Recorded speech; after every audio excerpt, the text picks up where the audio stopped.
İşte Volvo'da olduğunuzu hissettiğiniz anlardan biri. Volvo, ne yapıyorsun ya? Diyecek bir şey bulamıyorum. Hani çok güvenliydin, iddiam böyleydi ama paylaşıyorum, YouTube affetmez. Beğenmedim. Gerçekten beğenmedim. Bu araba beni bir zengin hissettirdi, bir güzel hissettirdi, bir kötü hissettirdi. Arkadaşlar hepinize merhaba. Bugün Volvo EX40 ile birlikteyiz. Her zaman olduğu gibi anahtar tasarımına bakalım. Volvo'nun şık, güzel bir anahtarı var arkadaşlar. Şöyle kare şeklinde. Hemen size manuel anahtarın nerede olduğunu göstereyim. Şuradan açıyorsunuz. Manuel anahtara buradan ulaşabiliyorsunuz. Kapıda da gizli bir yeri var. Onu da birazdan göreceksiniz. Kumandanın pili biterse çünkü aracı çalıştırmak için bazı bilgilere ihtiyacınız olacak. Araca yaklaştığınızda veya uzaklaştığınızda kapıları kilitleyip açmıyor. İçeriden de böyle bir ayarı yok. Bence bu bir eksiklik olmuş. Bagaj kapağını açıp kapatabilirsiniz. Açma düğmesine uzun süre bastığınızda camlarımızı açıyor. Fan da çalıştı bu arada. Kapatma düğmesine bastığınızda camları kapatıyor. Eğer sunroofunuz açıksa onu da kapatacaktır. Aracın dış tasarımını iki kelimeyle özetleyebilirim. Sade ve güzel. Gerçekten çok sade ve güzel bir tasarımı var. Ön tarafta led farlar harika bir aydınlatma sağlıyor ve özellikle gece çekimlerini yaptığım piksel led farlar var. Karşıdan bir araç geldiğinde aracın gelmiş olduğu yeri kapatıyor. Yolun sağını ve solunu çok güzel bir şekilde aydınlatıyor. Aracı kapatıp açtığınızda da güzel animasyonlar yapıyor. Torun çekici olarak adlandırılan bu gündüz farları hoş bir tasarım unsuru. Alt tarafta sis farlarımız, her iki yanda park sensörü, ön tarafta kapalı bir ızgara ve altında hemen kamerayı görüyoruz. Motor kaputunun üzerinde de iki hat bulunuyor. Aracın rengi beyaz, sedefli beyaz bu. Gerçekten benim hoşuma gitti. Far yıkamayı da uzun zamandır görmüyordum. Bu araçta görmüş oldum. Yan tarafa geldiğimizde dodiklerin plastik olarak tasarlandığını görüyorum. Bu güzel bir tasarım unsuru olmuş. Bu arada ön tarafta bir hava girişi yok. Bakalım burada bir çıkış var mı? Herhangi bir hava çıkışı da bulunmuyor. Jant tasarımını beğendim. Continental Eco Contact 6 lastikleriyle gelmiş. Lastik ölçümüz 235/50/19. Silecek tasarımını da beğendim. Su her iki taraftan, bakın şöyle göstereyim, cama püskürtülerek güzel bir yıkama sağlıyor. Üst tarafta bir kameramız var. Kamera görmüş olduğunuz gibi rezistansa sahip. Zaten Volvo deyince güvenlik aklımıza geliyor. Bugün de bu güvenlikten fazlasıyla bahsedeceğiz. Gövdenin iki farklı renge sahip olması da benim çok hoşuma gitti. Güzel bir kontrast oluşturmuş. Kapı kollarında da refakat ışığı bulunuyor. Kumandanızın pili bittiğinde aracı nasıl açacaksınız? Hemen ondan da bahsedeyim. İç tarafta anahtarı yerleştireceğiniz bir yer var ve manuel anahtarla içeri girdikten sonra şöyle göstereyim. İçeride anahtar sembolü var. İşte burada anahtarınızı oraya koyuyorsunuz ve daha sonra aracı çalıştırıyorsunuz. Kapı girişini de böylelikle göstermiş olayım size. Paçalarınız kirlenmeyecektir. Kapı altlarındaki yine bu plastik tasarım özellikle şehir içinde çok faydalı oluyor. Açılabilir bir sunroofumuz bulunuyor. Anten tasarımını da beğendim. Şarj ünitemiz aracın solunda bulunuyor. Buraya bir kapak koymamışlar. Işıklar üzerinde Volvo'nun imzasını görüyoruz. Burada eleştirim şu olacak. Dönüş lambaları LED değil, LED tasarım kullanılmamış ne yazık ki. Ampuller, bakalım görebilecek misiniz? Burada duruyor. Alt tarafta yine piyano siyahı bir malzeme kullanılmış. Aman ha, buraları çizmeyin. Kamera nerede? Evet, o da güzel bir şekilde gizlenmiş. Yıkaması bulunmuyor. Araca bir de bu açıdan baktığımızda güzel bir tasarım görüyoruz. Köşeli hatlara sahip. Özellikle renk uyumu çok güzel olmuş. Bagajı buradaki düğmeden veya şöyle tekme hareketiyle de açabiliyoruz. 410 litrelik bir bagaj hacmimiz bulunuyor. Sınıf standartlarının biraz gerisinde. Bakalım nasıl özellikleri var. Şöyle alıp katlayabiliyoruz. Böylelikle her iki tarafı ayırmış oluyoruz. Alt tarafta yine eşyalarınızı koymak için malzemeler var ve burası güzel bir şekilde yalıtım yapılmış. Burada şarj kablomuz bulunuyor. İlk yardım kitimiz. Aracın içinden bir de bagaj örtüsü filesi çıkıyor. Buradaki ayırıcıyı aynı zamanda şu şekilde de kullanabiliyoruz. Böylelikle alt tarafa hasar görmesini istemediğimiz malzemeleri de koyabiliriz. Hem sol tarafta hem de sağ tarafta aydınlatma ışığımız bulunuyor. Aynı zamanda bagajın üzerinde de var. Gece çok güzel bir aydınlatma sağlıyor. Sol tarafta ve sağ tarafta askılık için yerler var. Sağ tarafta yükleme alanı, kanca karşılıklarımız bulunuyor. Zemin tamamen düz. Malzeme kalitesi güzel. İçeriden arkaya da bir erişim var. Şuradan açıyoruz. Onu göstereceğim birazdan. Bagaj kapağını söktüğünüzde alt tarafa güzel bir şekilde sığıyor. Bu da güzel bir tasarım olmuş. Şimdi koltuklarımızı yatıralım. Hemen göstereyim şuradan. Kafalık otomatik olarak yattı dikkat ederseniz. Kafalıkları içeriden de yatırabiliyorsunuz. Onu da göstereceğim. Çok güzel. Harika. Burada dümdüz bir alan elde ettik. Koltukları katladığınızda 1295 litrelik kullanışlı güzel bir alan elde ediyorsunuz. Gelelim sıkışma testine. Doğruluk şişesi elimizde. Sol taraftaki düğmeye basarak bagajı kapatabiliriz. Sağındaki düğmeye basarak hem bagajı kapatır hem de aracın kapılarını kilitleyebiliriz. Bastım. Biraz sıktı. Evet, biraz fazla sıktı. Bir de bagaj açılırken acaba bir engele gelirse durduracak mı onu görelim. Genellikle çoğu araçta oluyor bu. Bunu da yapmadı. Tavanı alçak bir yerde bagajı açarken mutlaka dikkat edin. Bagaj yükseklik ayarını da manuel olarak nasıl ayarlıyoruz hemen onu göstereyim size. Burada durdurdum manuel olarak. Bastım uzun bir süre. Uyarı sesi geldi. Şimdi kapattım. Orayı hafızaya aldı. Pek çok araçta da bu şekildedir arkadaşlar. Onun da bilgisini sizinle paylaşmış olayım. Çünkü bu kanalın adı Paylaşıyorum.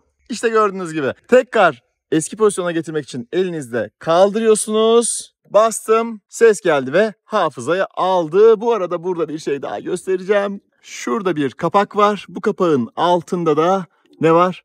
Reflektör bulunuyor. Onu da atlamayalım. Orta boy bir valizi bagaja koyduğumuzda şu şekilde duruyor. Şöyle göstereyim. Buraya 3 tane orta boy bagaj sığar. Arkada bağımsız süspansiyon kullanıyor. Malzeme kalitesini beğendim ve aracın altı tamamen düz. Aynı zamanda araç arkadan itişli.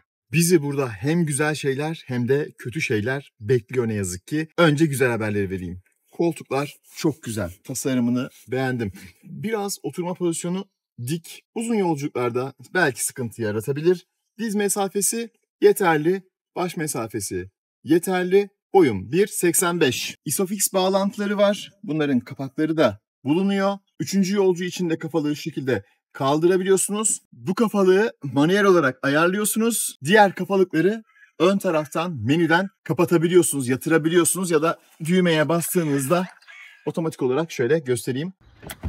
Kendisi yatıyor. Bunlar güzel haberler. Kol dayağımız var. Hem termosunuzu hem de suyunuzu buraya koyabilirsiniz. Arkaya bir erişim var aslında. Şurada cırtlı bir yer var. Daha sonra buradan ulaşmanız gerekiyor. Ama burada bir düğme yok. Ne yapmak gerekiyor? Arka tarafa ulaşmak gerekiyor. Yani koltuğu hafiften öne alıp ya bu koltuğu ya yan koltuğu. Arka tarafta az önce göstermiştim bir düğme var. O düğme vasıtasıyla burayı açıyorsunuz. Yani şuraya bir düğme koysan da buradan açsam değil mi? Yani şu nedir ya? Böyle bir tasarım var. En azından arkaya erişim var diyelim. Biraz daha güzel özelliklerden bahsedelim. Havalandırma çıkışları bulunuyor. Şiddet ayarı yapılıyor ve hassasiyeti, malzeme kalitesi çok güzel. Şu sese bakın. Dinleyin daha doğrusu.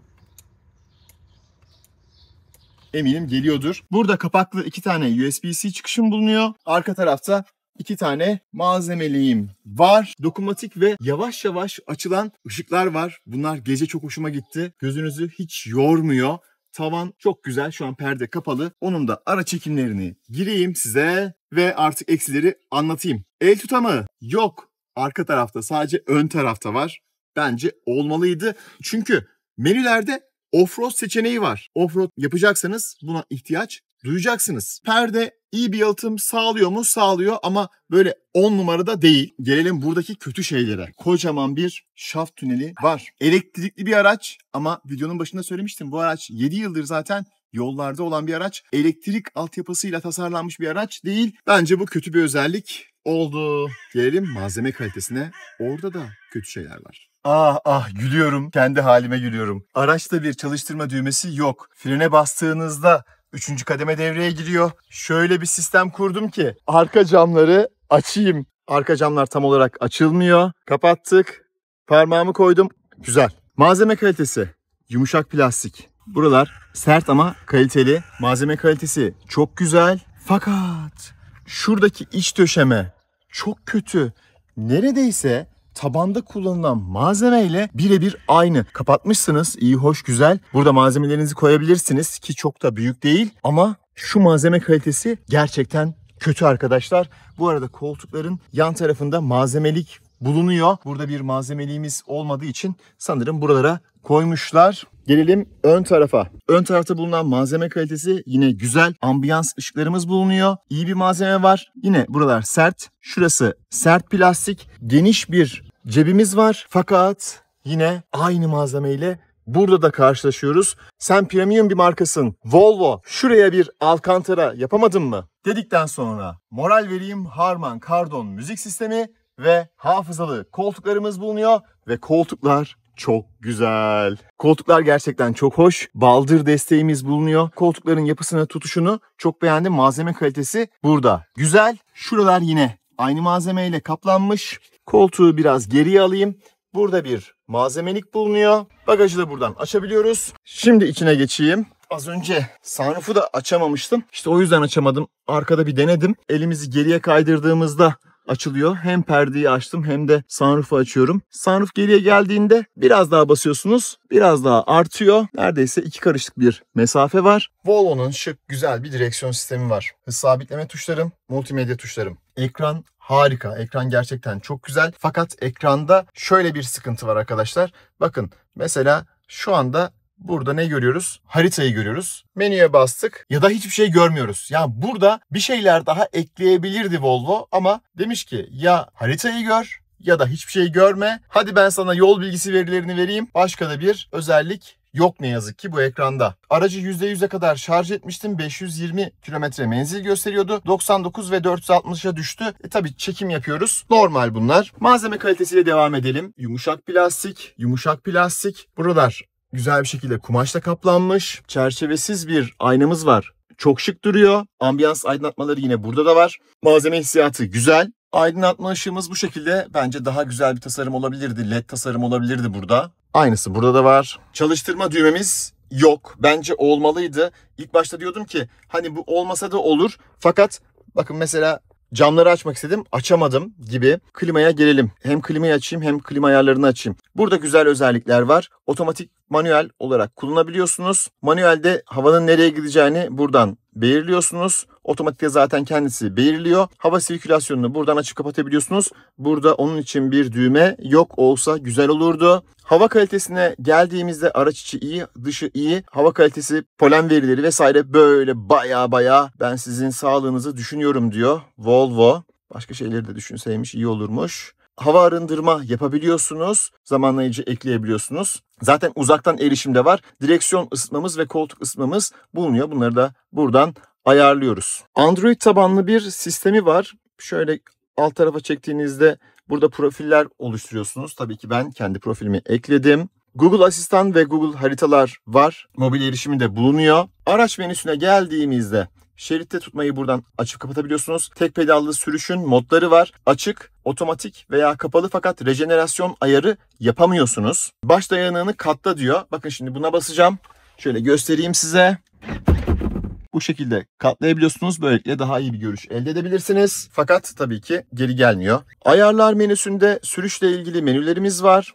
Şöyle altına basmak gerekiyor. Sürüş dinamiklerinde standart ve offroad olarak seçenekler var. Eco, spor, normal tarzı yok ne yazık ki. Güvenlik yardımcıları bayağı var. Kontrollere geldiğimizde ışıklarla ilgili ve diğer kilitlemelerle ilgili, aynalarla ilgili ayarları buradan yapıyoruz. Ses ayarları, harika. Surround ses sistemi var. Onu buradan ayarlıyoruz. Size dinleteceğim tabii ki. Bağlanırlık özelliklerimiz var. Yola çıktığımızda bağlanırız. Şarjla ilgili bilgiler var. Şu an %99. Nereye kadar şarj etsin? Programlama yapabiliyorsunuz. Amper limitinizi buradan seçebiliyorsunuz. Farklı anahtara farklı profiller ekleyebilirsiniz. Sistem ayarlarını buradan yapıyorsunuz ki bu zaten bir Android tablet. Yan tarafa kaydırdığımızda aracın durumunu görüyoruz. Lastik basıncını göstermiyor. Bence göstermeliydi. Kameralara geldim bu ekranda. 360 derece görebiliyorsunuz. Yan kameraları görebiliyorsunuz ama aynı anda ikisini göremiyorsunuz. Offroad iddianız varsa ikisini de aynı anda görmeniz lazım bence. Şöyle bakalım.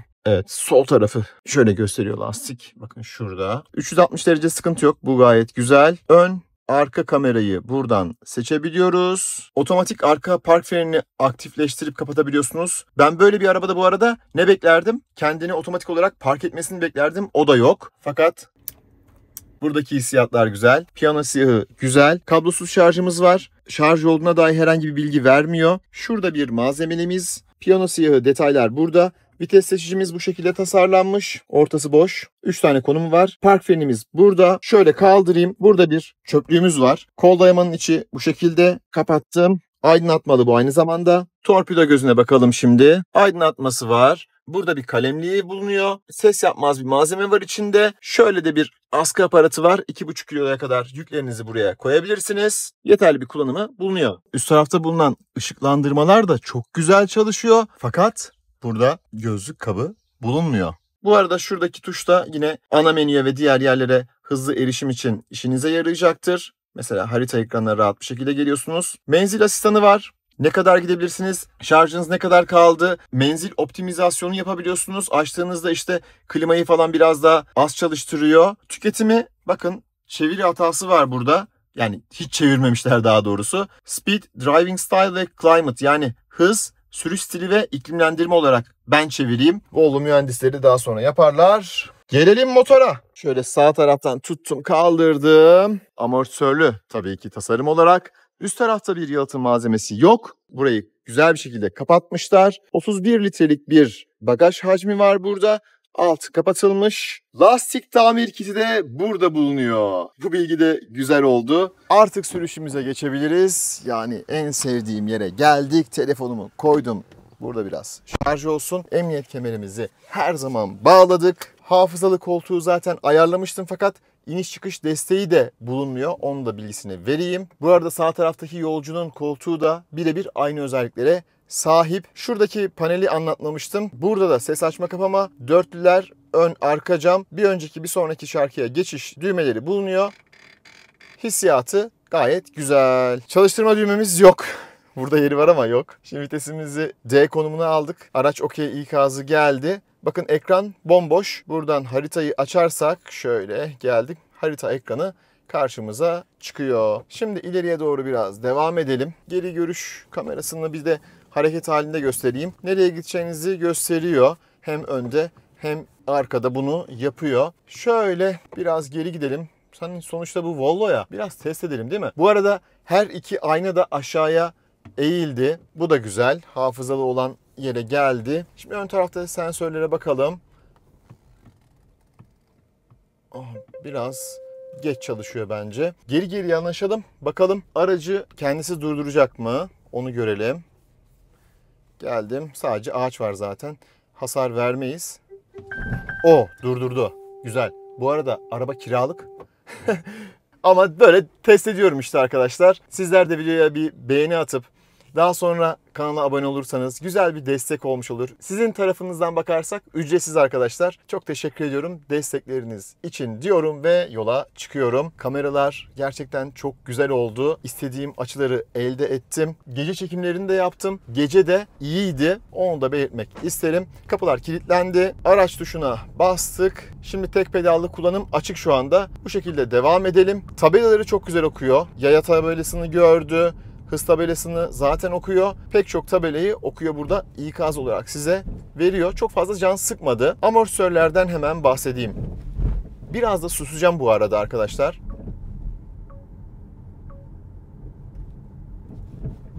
Amortisörler sesli çalışıyor. Özellikle bozuk asfalttan geçtiğinizde duymuşsunuzdur. Langur lungur sesler geliyor. Premium bir araçtayım ve beğenmedim. Gerçekten beğenmedim. Bu araba beni bir zengin hissettirdi, bir güzel hissettirdi, bir kötü hissettirdi. Yani böyle ortalayı bulamamışlar. Giriş seviyesi bir araç yapmışlar ama ben daha fazla şeyler olsun isterdim. Mesela duymuşsunuzdur. Bir gözlüklüğümüz bile yok mesela. Bence bunlar olmalıydı. Biraz zamanın gerisinde.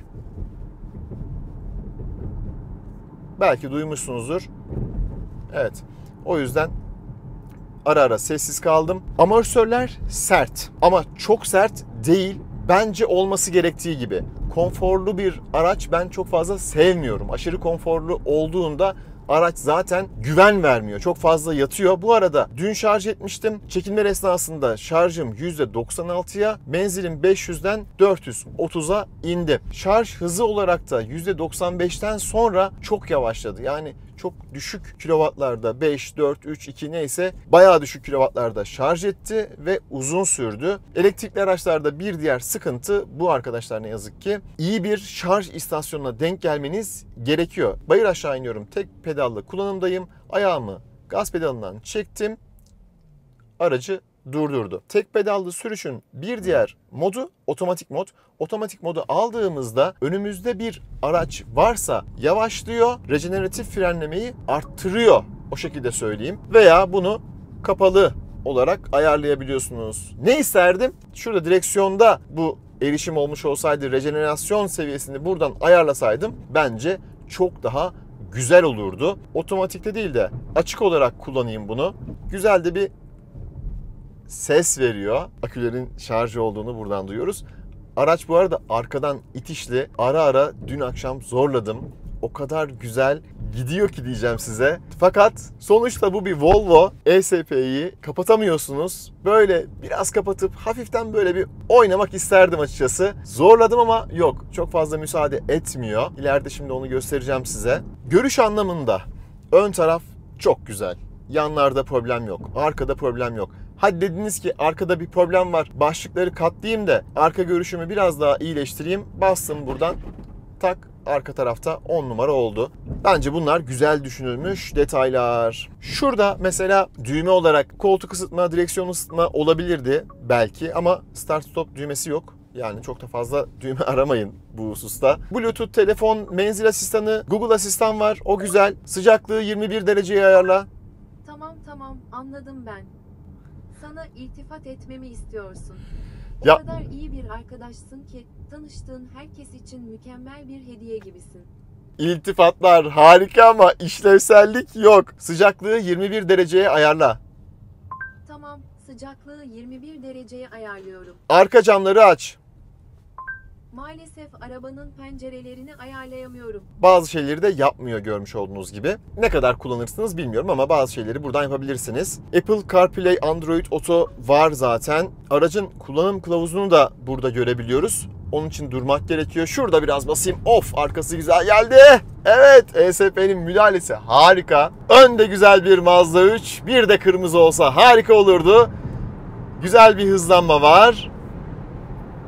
Rüzgar sesi 120'den sonra gelmeye başlıyor.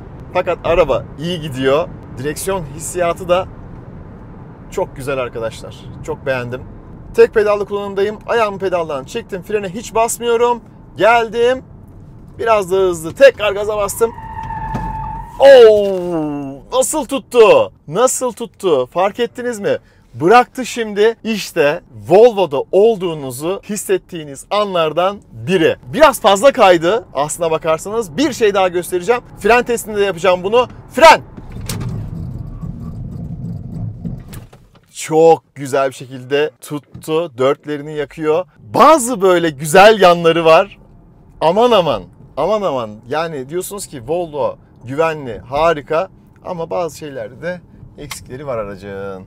Şehir içinde kullanım çok güzel. Kör nokta uyarı sistemimiz var. Harika çalışıyor. Şeritte tutma sistemimiz var. Harika çalışıyor. Güvenli bir araçta olduğunuzu Volvo size çoğunlukla hissettiriyor. Hele ki gece gerçekten anlatılmaz, yaşanır denecek bir deneyim elde ettim. Ama amortisörlerden ses geliyor işte.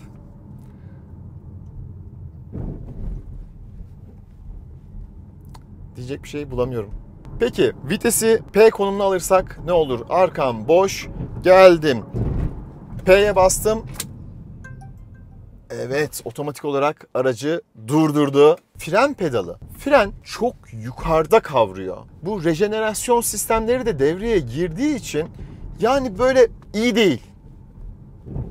B'ye de çok altta, bazen üstte tutuyordu. Bu her zaman üstte tutuyor ama yani ben o hissiyatı almak istiyorum. Araçta yeni bir şey keşfettim. Geriye taktığımızda ayna aşağı iniyor. Sol tarafta aşağı indi. Park etme hızımız düşük.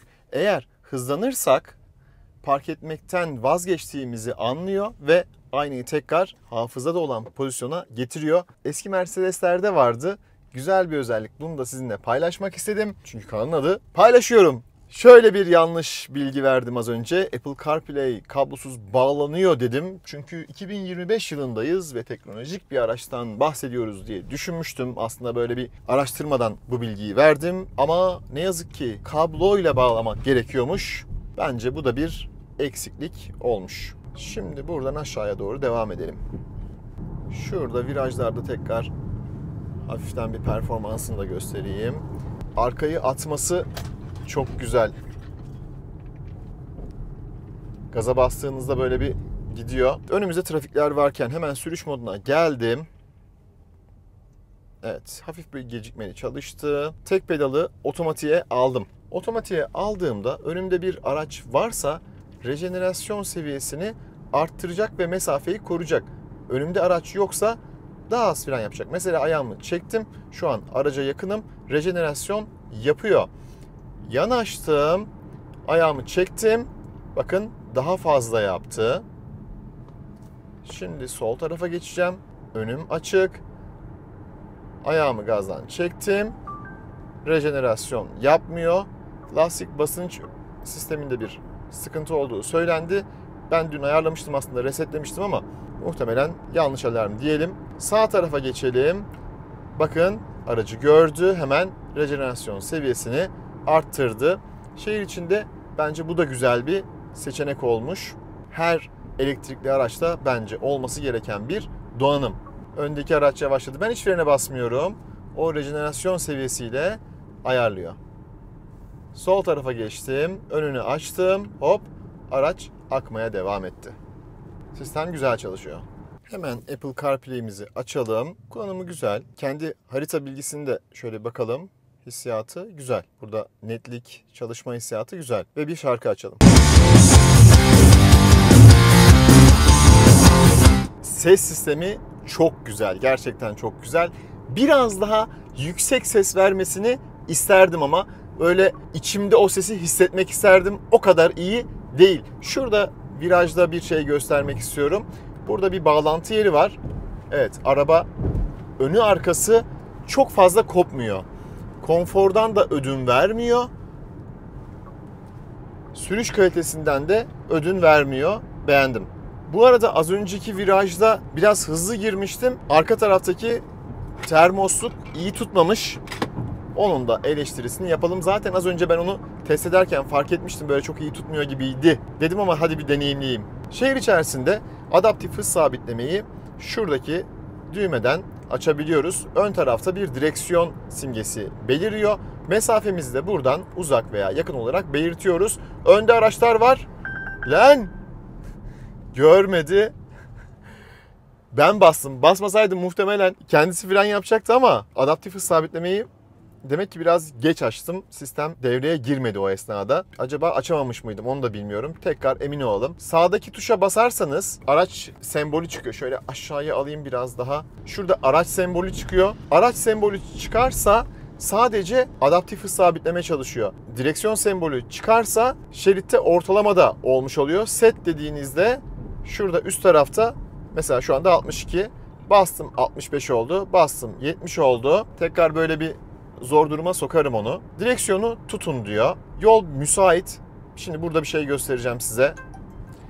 Direksiyonu kavrayın diyor. Hayır, ellemiyorum, müdahale etmiyorum.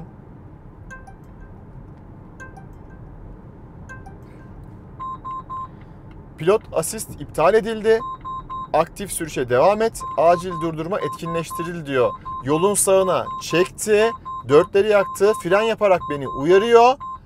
Geldi araç. Durdu.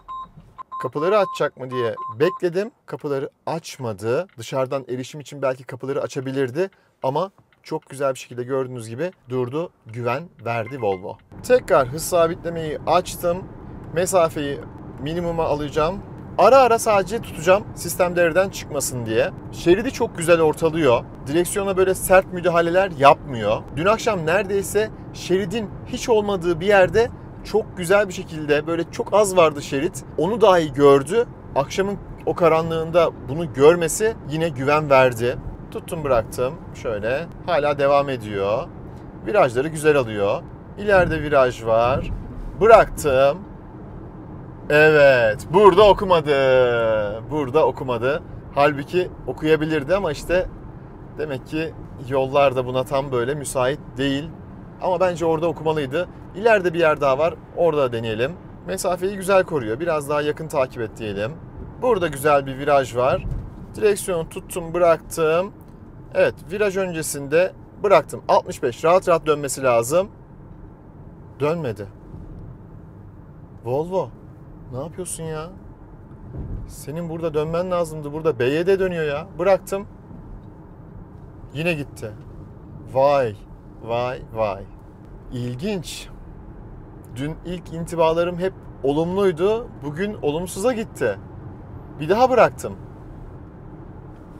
Dönüyor. Ve sapıtıp yan şeride, oradan da bariyere gidiyor. Olmadı. Olmadı Volvo. Hani çok güvenliydin. İddiam böyleydi. Ama paylaşıyorum, YouTube affetmez. İleride trafik var. Frene basmıyorum. Önümde bir araç var. Şeridi tuttu. Yavaşladı. Burada güzel çalıştı. İleride yine kırmızı ışık var. Bugün şansımıza kırmızıya denk gelemedik. Evet, müdahale etmedim. Bu sefer güzel gördü. Yavaşladı. Güzel bir şekilde durdurdu. Hafiften hatta devam etti, durdu. İlerlemek için gaz pedalına basabilirim ya da şuradan artıya basabilirim. Ben biraz üşengeç olduğum için artıya basmayı tercih ettim. Sistem güzel çalışıyor. Dur kalk trafikte usta bir şoför gibi durup kalkıyor araç. Apple CarPlay'i açtım. Sağ tarafta bulunan multimedya ekranına görüntü geldi. Fakat ön tarafta bulunan ekrana yol bilgisi yansıtılmıyor. Neden? Çünkü araç Android bazlı. Aracın kendi navigasyon sistemini kullanmanız gerekiyor. Şimdi oradan açalım. Başlat dedik. 27 dakika sonra oradasın. Oraya vardığında şarjın %80 olacak. Genellikle doğru söylüyor. Bakalım yine öyle olacak mı? Entegre bir harita sistemi olduğu için haritalarda şarj istasyonları da yüklü. Bu da güzel bir özellik olmuş. Çünkü buna çok ihtiyacınız oluyor. Özellikle uzun yolda menzil verileri biraz değişebiliyor. Bir de silecekleri göstereyim. Evet, çok güzel. Harika. Hiç sağa sola su fışkırtmadı. Tekrar fren. Ah! Asfalt da iyi değil. Şehir içi sürüşü özetlersek oturma pozisyonu güzel, multimedya sistemi güzel, kör nokta uyarı sistemi iyi çalışıyor, motorları, bisikletleri algılıyor. Güvenlik asistanları iyi çalışıyor. Fakat siz de gördünüz, zaman zaman sapıtabiliyor. O yüzden benim çok iyi bir aracım var, çok güvenli demeyin. Önde araç var, tekrar aldım, çalıştırdım. Evet, algıladı. Peki buraya kadar ne yaktık? Hemen ondan bahsedeyim size. Menü tuşuna bastım. Burada bakın bu şekilde yönlendirme olarak da görebiliyorsunuz. Daha basit. Son 25 kilometredir 26 kW yakmışız. Biraz tabii aracın çekimlerini yaparken o da etkiledi bunu. Şimdi ben bunu sıfırlayayım. Öyle devam edelim. Bu arada araç sıfırdı arkadaşlar. 1 Watt'tan kiraladım. Kendilerine teşekkür ediyorum. Bu bir sponsorluk değildir. Araç geldiğinde ilk bana verin dedim.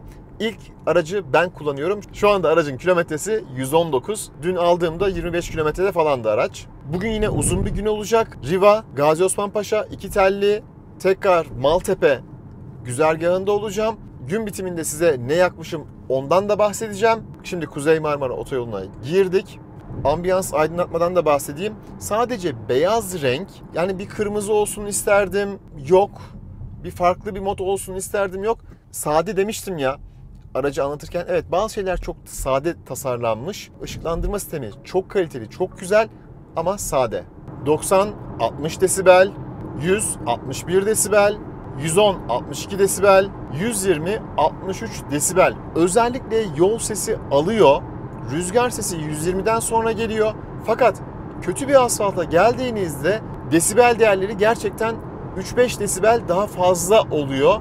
Ara ara bunu hissettim. Denk gelirse susar dinletirim size. Ses yalıtımı anlamında hem lastik izolasyonunu hem de aracın genel izolasyonunu premium bir marka olarak düşünürsek ben beğenmedim. Şimdi bir de uzun yolda bakalım nasıl çalışıyor sistemlerimiz. Direksiyona sadece yakınım. Müdahale etmiyorum. Virajı alıyor. Şeridi ortalıyor. Daha iyi çalışıyor. Bir de uzun yolda deneyelim bakalım ne olacak. Hiç tutmazsak. Direksiyonu kavrayın dedi. Kavramadım. Pilot asist iptal edildi. Aktif sürüşe devam et. Acil durdurma yardımı etkinleştirildi. Fren yapıyor. Beni uyarıyor. Evet. Bakalım yolun ortasında mı duracağız bu sefer? Arkamız müsait. Evet. Devam ediyorum arkadaşlar. Biliyorsunuz otobanda durmak yasak. Az önce şerit değiştirmişti ama burada yapmadı. Muhtemelen orada farklı bir durum oldu. Bunu da test etmiş olduk. Bakın mesela şu anda daha sessiz bir asfalttayım. Ses değişimine bakın.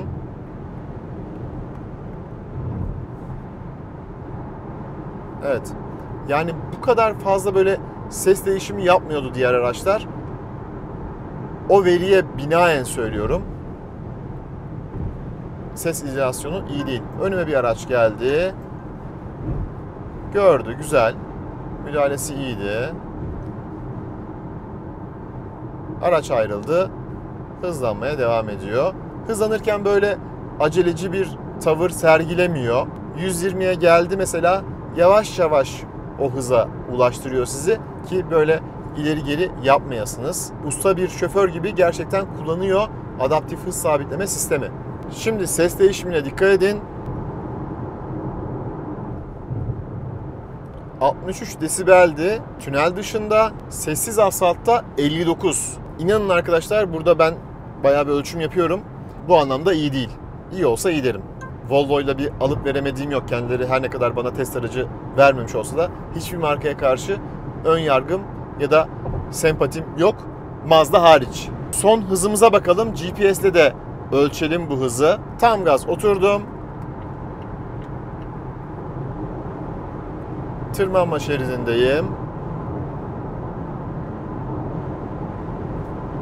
Sinyal verdim ki şerit takip sistemi devrede kalmasın.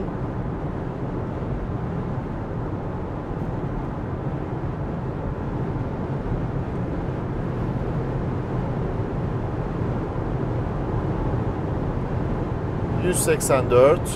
Rüzgar sesi var. Diğer araçlara göre daha fazla. 185'te kaldım. Burası da 183 okuyor. Fazla fark yok arada.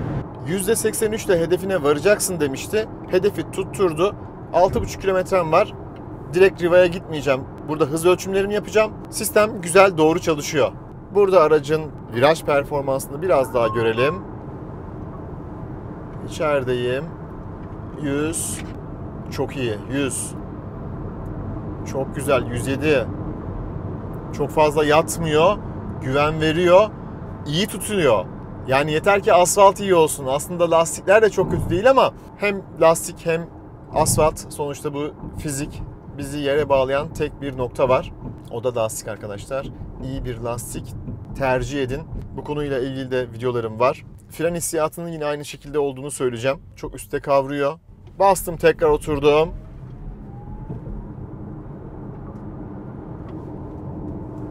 Burada dobloje enişteye denk geldik. Zorlayamadım. Fakat direksiyon hissiyatı çok güzel. Suni hareketler, suni yapay hissiyatlar yok. Direksiyon anlamında beğendim. 0-100 şimdi.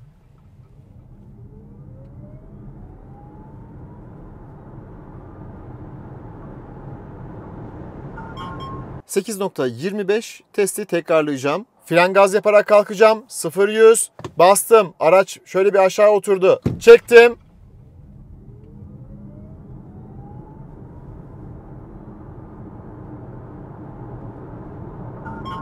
Doğrulanmış zaman 8.15, iyi bir değer. Fren testi şimdi.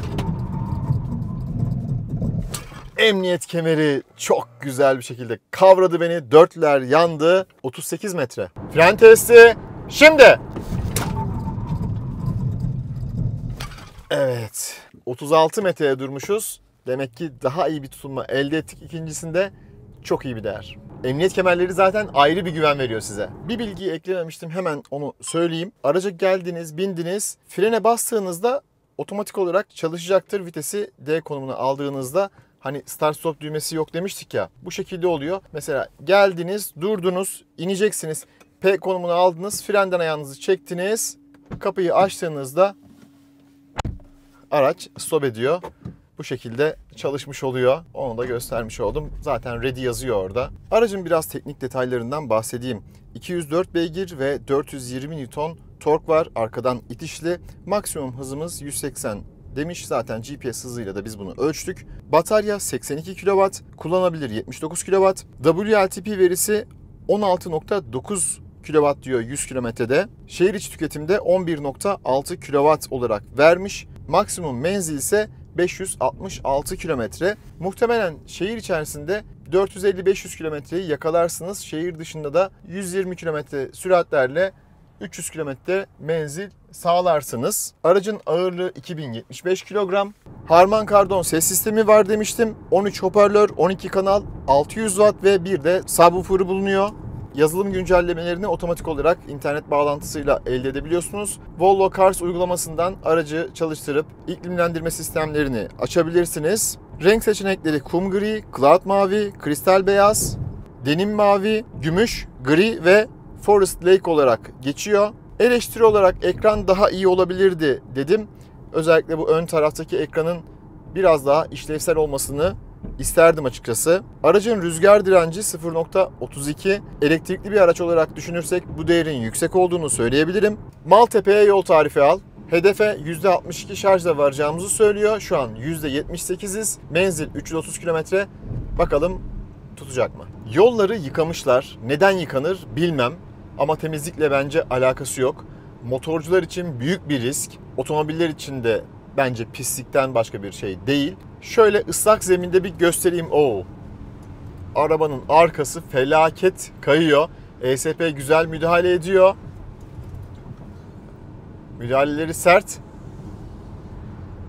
Evet, fakat güçten dolayı arkayı böyle zaman zaman bırakıyor. Neyse ki sileceklerimiz güzel çalışıyor. Burada yine güzel virajlar var. Zorlayalım aracı. Frenaj.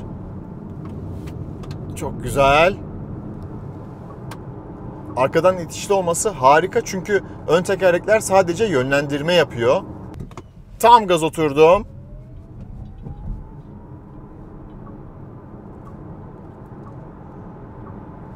Burada güzel bir viraj var. Genelde 120 ile dönüyorum. 123. 122 çok iyi. Çok güzel. Aracın dinamikleri çok güzel. 80-120 ara hızlanma şimdi.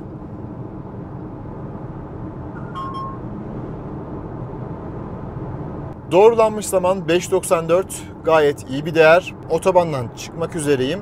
Şimdi ne yakmışız onu söyleyeyim size. Son 66 kilometrede daha fazla hep otoban sürüşü yaptım. 100 kilometrede 26 kWh. Bence bu değer biraz yüksek. Şu an 25.9'a düştü. Ben en azından 21-22 değerlerini görmek isterdim. Bu değeri etkileyen en büyük sebep rüzgar direnci. Aracın bataryasının ne kadar büyük olduğu bazen önemli olmuyor. Eğer verimli bir sürüş elde edemiyorsanız yüksek enerji tüketimi elde ediyorsunuz. Daha iyi bir sürtünme katsayısı olmuş olsaydı muhtemelen 20'leri görürdük. Virajda hız düşürecek mi? Süratimi 100'e aldım. Önümde güzel bir viraj var. Orada mesela konfor için biraz düşürmesi lazım aslında. Geldim, girdim.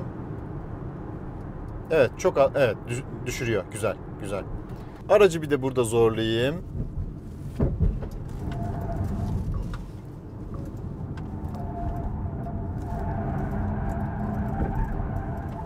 Evet, 60'la güzel. Yani tutunma anlamında iyi bir tutunması var. Hedefimize de gelmiş bulunmaktayız. Bize 62 ya da 63 demişti sanırım. Şarjımız %66, menzilimiz 260 kilometre. Yani hedefini tutturuyor. Dikkatli bir kullanımda sergilemedim. Otobanda 120, otoban dışındaki bağlantı yolunda da 100'le geldim. Çapraz trafik uyarı sistemi var. Görüş alanınızın dışında bir araç olsa dahi bunu görebiliyorsunuz. Şimdi geriye aldım, bakın. Sistem iyi çalışıyor. Görüşe girmeden hemen uyarı geliyor. Volvo bazen güven veriyorsun işte ya. Tam buradan çıkarken arkadan hızlı bir motor geldi ve frene basmadım. Araç kendisi fren yaptı. Yine fren kendi yaptı bu arada. Güzel. Onu da göstermiş oldum.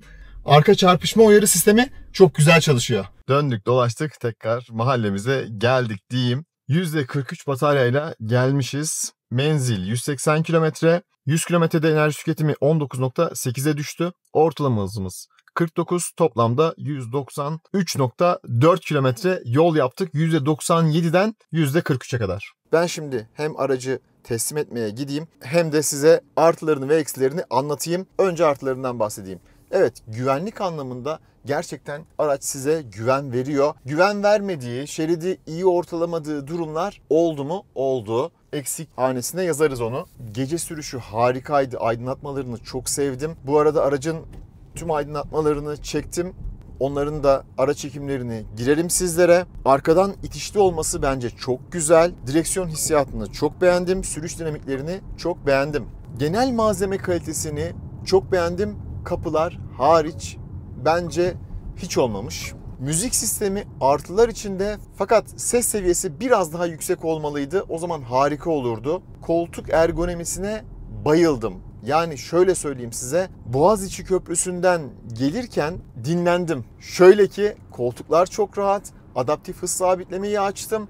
Dur kalk trafikte neredeyse hiç gaza frene basmadım. Araya kaynaklar yapıldı, normal bunlar ve orada da çok iyi performans gösterdi. Böyle çok yakınınızda bir araç eğer sağınızdan solunuzdan girerse onu görmüyor. Onun haricinde motorları falan çok iyi gördü. Silecek sistemi, harika bir silecek sistemi var. Silecek yukarıya giderken su fışkırtıyor. Geri kendi yerine doğru gelirken su fışkırtmayı bırakıyor. Onların ara çekimlerini böyle farklı açılardan aldım. Eksilere gelelim. Eksilere zaten ilk başa kapı içindeki bu kumaş kalitesini yazdım. Şöyle dedim.